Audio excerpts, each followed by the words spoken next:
नमस्कार, आप सभी। मेरा नाम है शोभीर यादव एडवोकेट और मैं आप सभी के लिए लीगल एडवाइजर वीडियोस अपलोड करता हूं, जो कि आप सब लोग लाइक करते हैं, पसंद करते हैं, शेयर करते हैं और सब्सक्राइब भी करते हैं। अब तक नहीं किया तुरंत करिएगा और दूसरे लोगों तक भी जानकारी को जरूर शेयर करिएगा।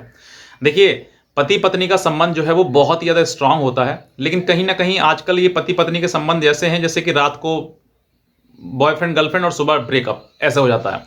तो ये सब चीज़ें नहीं होनी चाहिए, लेकिन फिर भी ऐसी चीज़ें आपके साथ में किसी प्रकार की धोखाधड़ी हो रखी है, आपकी पत्नी आपके साथ में दिखाया कोई और शादी के लिए और कर दी शादी किसी और के साथ में, या फिर कुछ चीज़ें छिपाई गई आपसे जो बताई नहीं गई लड़की के बारे में, पुरानी जो बातें थी वो बताई नहीं गई।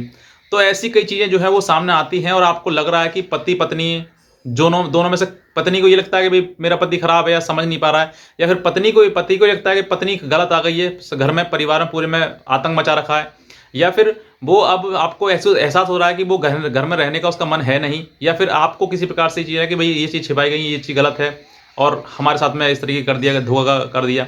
तो ये सब चीज़ें अगर कहीं बिगड़ रही हैं, कहीं लग रहा है आपको कि पत्नी मेरी गलत है और वो गलत के लिए लड़ रही है, या फिर वो गलत के लिए गलत करे जा रही है और आपके ऊपर मुकदमा वगैरह करने की कोशिश कर रही है, या फिर सोच रही है इसी चीज़ें या कर दिया है, कुछ भी आपको ऐसी चीज़ें सामने आती हैं, तो आपको विशेष कुछ बातों का ध्यान रखना है, जिनमें से कि आपको हो सकता है कि भविष्य में आपके लिए बहुत बड़ी आपको रेमेडी मिल जाए, बहुत बड़ा बचाव आपके लिए हो जाए।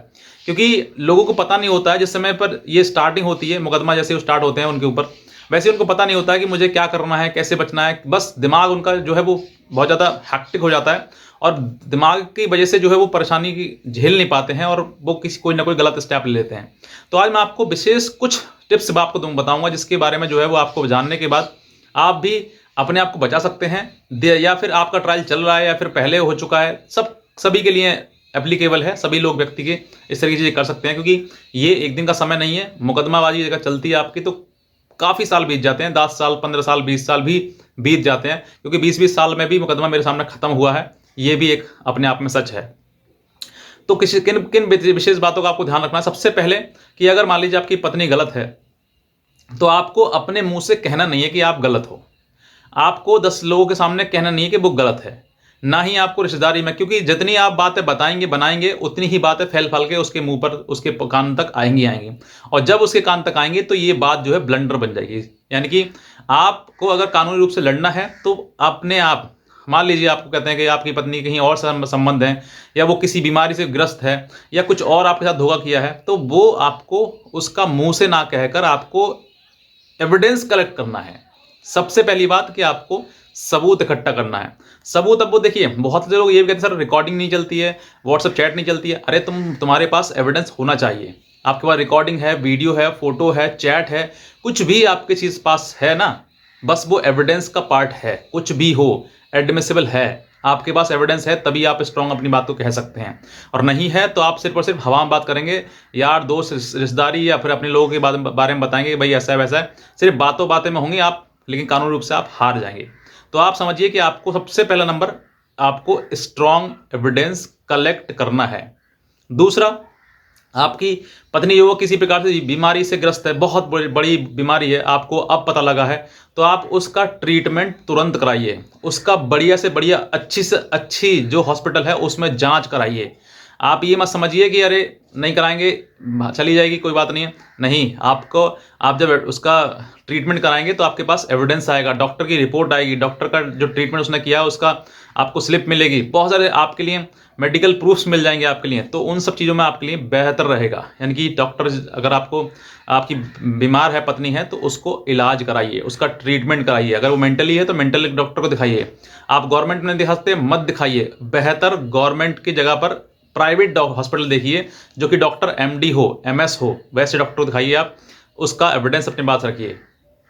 तीसरा, मान लीजिए पत्नी जो है आपकी चली गई और अब जो है वो आपको मुकदमा करने की धमकी दे रही है कि मैं मुकदमा कर दूंगी, ये कर दूंगी, वो कर दूंगी। तो इन सब चीज़ों से आपको डरना नहीं है, बल्कि इनका बचाव ढूंढना है कि बचाव क्या करना है। तो तीसरा काम आपको ये करना है कि अपने परिवार से आप अपने आप को अलग दर्शाइए, अपने आप को अलग शो करिए कि मैं अलग हूँ। अलग कैसे? बेदखली करके। आप अपने बेटे के, मतलब जो पिता है वो अपने बेटे को अलग कर दें कि भाई हमारा परिवार से हम, मतलब बहू बेटा जो है बिगड़े हुए हैं, और आप जो है उनको बेदखल करिए। जब आप बेदखल करेंगे तो ये समय आने पर जब आपका नाम दिया जाएगा परिवार का, तो वो दिखा सकता है कि मैं तो अपने परिवार से अलग रह रहा हूँ। तो तुम सिर्फ़ अकेले फँसोगे, बाकी लोग जो बच जाएँगे वो नहीं फँस पाएँगे उसमें। तो ये आपको करना है।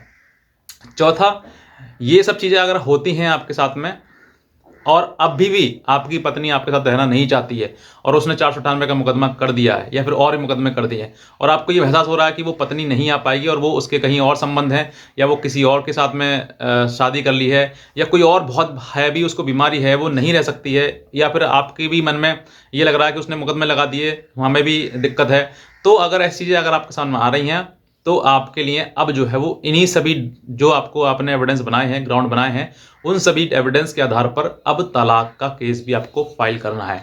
अगर आपके पास आपकी शादी किसी धोखेधड़ी से हुई है या आपको बताया कुछ और गया, निकला बाद में कुछ और, तो आप फिर नल एंड वॉइड कराएँ उसको, शादी को, उसको तलाक मत डालिए फिर उसमें। शादी को नल एंड वॉइड यानी कि शून्य घोषित कराएँ उसको, क्योंकि आपने के साथ में जो गलत हुआ है, फ्रॉड हुआ है। तो फ्रॉड अगर हुआ है तो उसका नल एंड वॉइड का केस डालिए कि शादी शून्य हो, तो आपकी ऑटोमेटिकली वो आपसे अलग हो जाएगी। और अगर नहीं है, आपको मतलब फ्रॉड नहीं हुआ है, तो फिर आपको जो है डाइवोर्स का केस फाइल करना चाहिए ताकि आप डाइवोर्स आपको मिल सके, क्योंकि डाइवोर्स मिलने में भी काफ़ी समय लगता है और टाइम की ही कीमत है। अगर आप टाइम नहीं बचाएँगे तो आप आने वाले टाइम में जो है खुद पछताएँगे।